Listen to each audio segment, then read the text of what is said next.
Администрация Абакана предлагает назвать республиканский аэропорт именем Николая Булакина. Сегодня его фамилия стала 10-й в списке кандидатов. Каждый из них, по сути, достойный деятель, прославивший Хакасию на всю страну.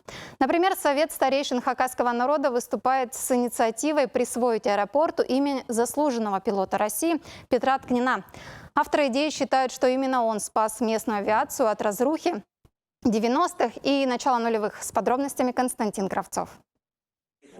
Конкурс на присвоение имени республиканскому аэропорту словно стремительный полет. Еще на прошлой неделе кандидатов было 4, сегодня их уже 10.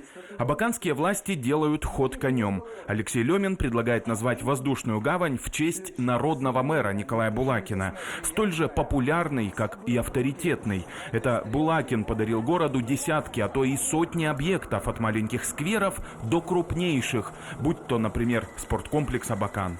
Николай Дмитриевич – это фигура федерального масштаба, с этим трудно спорить. Имя Николая Дмитриевича известно далеко за пределами республики Хакасии. И мы считаем, что, конечно, почетный гражданин республики Хакасии, почетный гражданин города Абакана достоин того, чтобы его имя было присвоено объекту не только муниципального значения, но и регионального.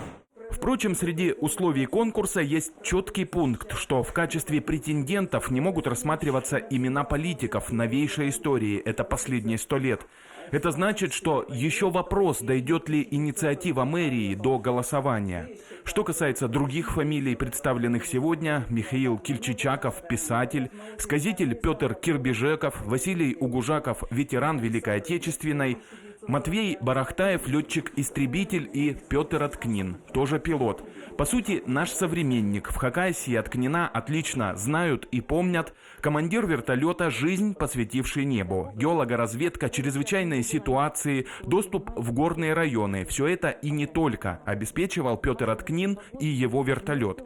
А чего стоит строительство канатной дороги на Гладенькой? Ювелирная работа на высоте в 2000 метров над уровнем моря. Более 20 тысяч часов налета. Для Хакасии фигура особенная. Ведь он был не просто пилот, а настоящий гражданин Родины.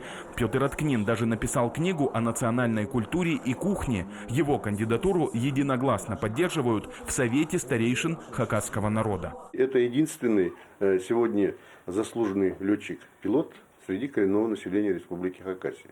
Мы, поддерживая эту кандидатуру, исходили из того, что молодое поколение должно видеть, что в жизни всегда есть место подвигу, и не обязательно это быть военным. Интрига, чье же имя обретет аэропорт, развеется совсем скоро. Народное голосование состоится в апреле, ну а пока список открыт. Общественные обсуждения завершатся 19 марта. Константин Кравцов, Дмитрий Симонов, Вести, Хакасия.